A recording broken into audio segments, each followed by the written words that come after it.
പ്രിയമുള്ളവരെ, ദേശാഭിമാനി മുഖപ്രസംഗം ഡിസംബർ 10, 2015. മുല്ലപ്പെരിയാറിലെ ആപത്ത് ഒഴിവാക്കണം. നിയമസാങ്കേതികത്വത്തേക്കാൾ മനുഷ്യത്വത്താൽ നയിക്കപ്പെടേണ്ട ചില ഘട്ടങ്ങളുണ്ട്. അത്തരമൊരു ഘട്ടമാണ് മുല്ലപ്പെരിയാർ അണക്കെട്ടിന്റെ കാര്യത്തിൽ വന്നു ചേർന്നിട്ടുള്ളത്. കേന്ദ്രവും കേരളവും തമിഴ്നാടും ഒരുപോലെ ഇക്കാര്യം തിരിച്ചറിയണം. തിരിച്ചറിയുന്നതിൽ കാലതാമസമുണ്ടായാൽ തിരുത്തപ്പെടാനാകാത്ത മഹാപാതകമായി അത് മാറാം. 119 വർഷം കടന്ന അണക്കെട്ടാണ് മുല്ലപ്പെരിയാറിലേത്. കാലാവധി കഴിഞ്ഞും നീണ്ട കാലയളവിലും കുഴപ്പമില്ലാതെ അത് നിലനിൽക്കുന്നു എങ്കിൽ അതിന്റെ അടിസ്ഥാനമായി കാണേണ്ടത് യാദൃശ്ചികതയെ മാത്രമാണ്. അത്തരമൊരു യാദൃശ്ചികതയിൽ വിശ്വാസമർപ്പിച്ച് എത്ര കാലം പോകാനാകും? പ്രത്യേകിച്ചും താങ്ങാനാകാത്തത്ര ജലം അണക്കെട്ടിനപ്പുറം വന്നു നിറയുമ്പോൾ. അണക്കെട്ടിന് ബലക്ഷയമുണ്ടെന്നതും വ്യാപകമായ ചോർച്ചയുണ്ടെന്നതും ആ ചോർച്ച വഴി സുർക്കി മിശ്രിതം ഒലിച്ചു പോകുന്നുണ്ടെന്നതും ഇതൊക്കെ അപകടകരമാണെന്നതും എത്രയോ പഠനങ്ങളിലൂടെ വ്യക്തമായതാണ്.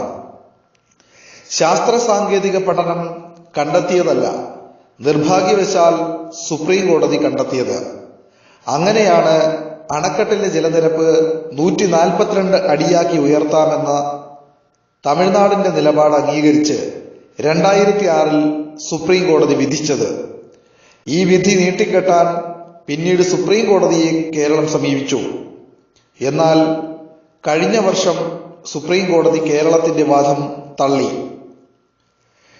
കേരളത്തിന്റെ ഇക്കാര്യത്തിലുള്ള താൽപര്യങ്ങൾ വിപൽക്കരമാം വിധം ബലികഴിക്കപ്പെട്ടതിന് പിന്നിൽ UDF സർക്കാരിന്റെ അക്ഷന്തവ്യമായ അനാസ്ഥയുണ്ട്.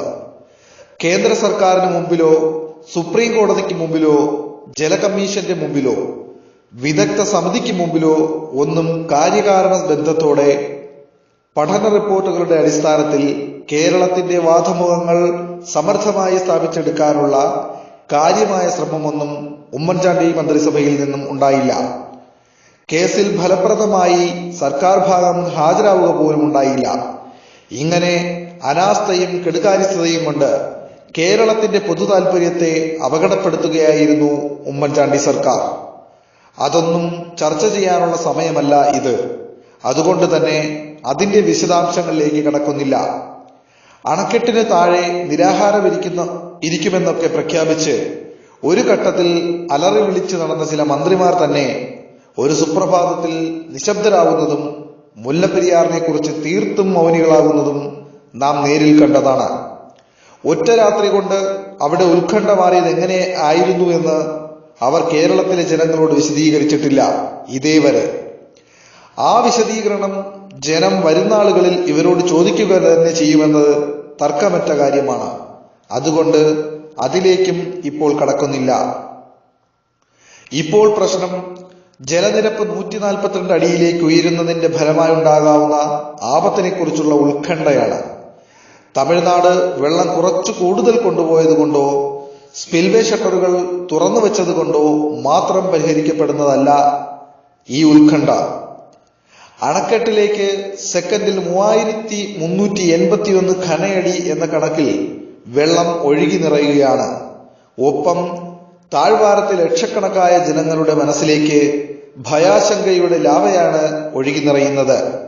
ഇതിന്റെ ഗൗരവം സർക്കാരുകൾ കാണണം.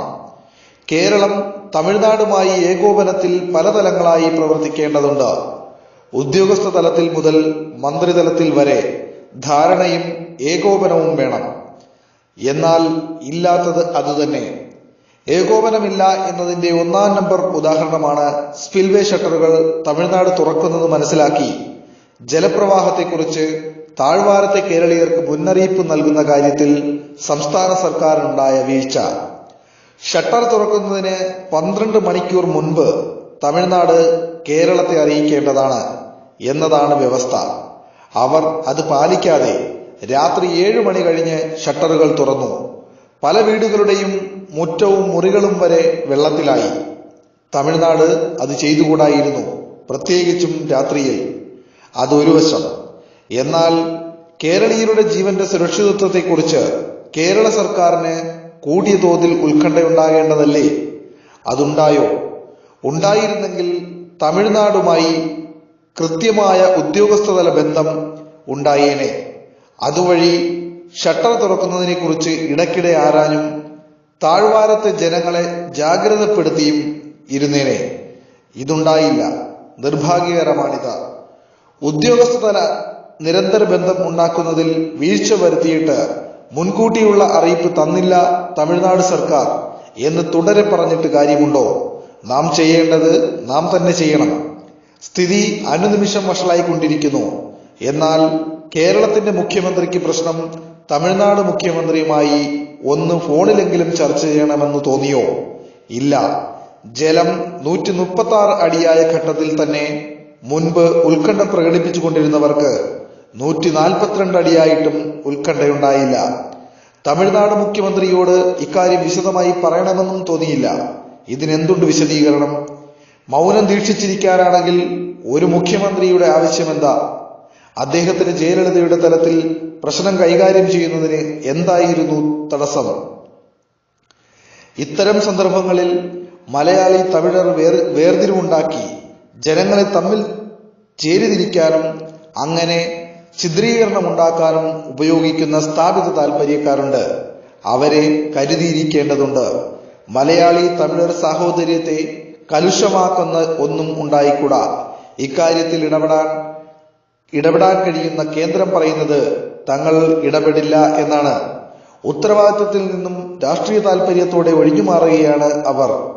പ്രശ്നം ഗുരുതരമാകുമ്പോൾ ഒരു ഡൽഹി യാത്ര, കോടതിയെ സമീപിക്കുമെന്ന പ്രഖ്യാപനം തുടങ്ങിയവ കൊണ്ട് താൽക്കാലികമായി ആ പ്രശ്നത്തെ മറികടക്കാം എന്ന് കരുതുന്ന വ്യക്തിയാണ് മുഖ്യമന്ത്രി.